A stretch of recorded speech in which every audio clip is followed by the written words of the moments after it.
30-year-old Jermaine Bass is behind bars after allegedly shooting both of his children, killing his 5-year-old daughter, and critically injuring his 8-year-old son. The incident occurred at 10:30 p.m. on the night of the 29th of August at the Amateur Gate Townhomes complex located at 13,835 Heritage Club Drive in Tampa, Florida. Hillsborough County Sheriff Chad Chronister held a press conference on the 30th of August and said that both of the children were shot multiple times in the head. The deputies and first responders arrived at the scene, where Jermaine claimed that the shooting was an accident. "You don't accidentally shoot your children 3 to 4 times in the head," Chad said. Chad said the mother of the children was out for dinner that night, making every effort she could to get home before the 2 children went to bed. She returned home and said goodnight to the kids, who shared a bunk bed. After the mother tucked them in and said goodnight, she left them in the room with her husband Jermaine.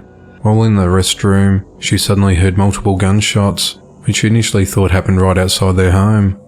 Shortly after, she realised the shots were too close, so she ran outside in fear of her life. Outside the home, she came across a neighbour who also heard the shots and was already on the phone with 911. She then took over the phone call, and at that time, Jermaine carried his 8-year-old son outside and repeatedly said call for help. Deputies and first responders were at the scene a short time later and found Jermaine in the family room cradling the 8-year-old boy while he repeatedly told them it was an accident. First responders performed life-saving measures on the 8-year-old boy and began to prepare him for transfer to the hospital. At that point, the authorities asked if anyone else was in the home, and Jermaine said the boy's 5-year-old sister was upstairs in the top bunk which he shared with her brother. Deputies went upstairs where they found a young girl laying in a pool of blood in a bed with several gunshot wounds to her head. Paramedics began life-saving measures on her and then rushed both of the children to Tampa General, where the 5-year-old was pronounced dead. The 8-year-old boy is fighting for his life at the hospital after he underwent surgery that same night. After Jermaine was read his Miranda rights, he chose to stay silent as he was taken into custody. Chad said the situation is something no parent should have to live through, and something no first responder should have to witness. "We as a sheriff's office are struggling today," Chad said. He added that the sheriff's office is going to bring counsellors in for the deputies who responded to the scene to try to get them through this.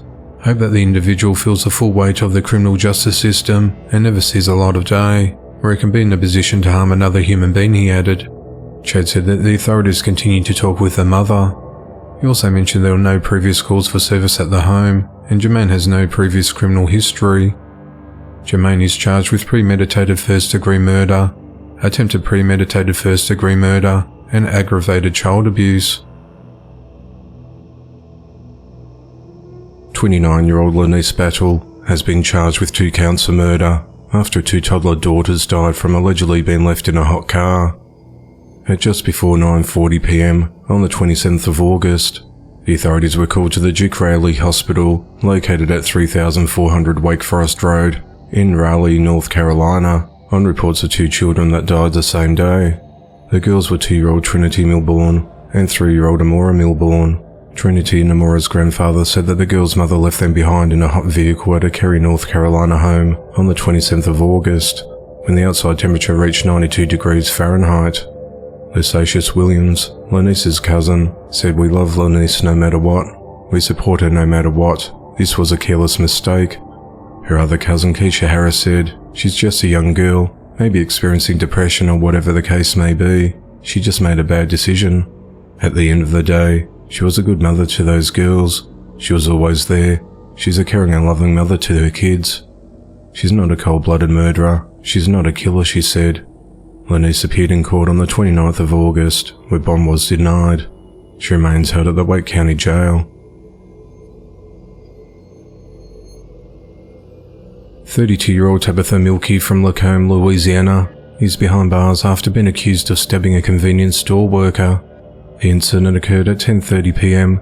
on the 26th of August, when deputies responded to Shands Quick Stop, located on the corner of North Hoover Road and Highway 22 East in Ponchatoula, Louisiana, after the activation of a hold-up alarm. When officers arrived at the scene, the authorities reportedly found a male victim who had been stabbed multiple times. He was rushed to a local hospital and is expected to survive. Detectives later reviewed the surveillance video and saw the female suspect go behind the counter and repeatedly stab the clerk. The authorities posted a photo of the suspect to try and identify her and initiated Be on the Lookout alert for her, At just after 7:30 a.m. on the 30th of August, a St. Tammany Parish Sheriff's Patrol Sergeant found the suspect's dark blue Nissan Frontier pickup flipped over in the woodline near the intersection of Highway 1088 and Highway 36. When he stopped to offer assistance to check up on the driver, the sergeant was met with a distraught woman wielding a knife and threatening to kill herself. The sergeant called for backup, and more deputies arrived on scene.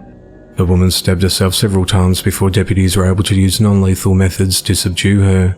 They removed the knife from her possession and took her into custody, and she was transported to a local hospital. Deputies identified the woman as Tabitha Mielke, who matched the description of the woman wanted for attacking the store clerk.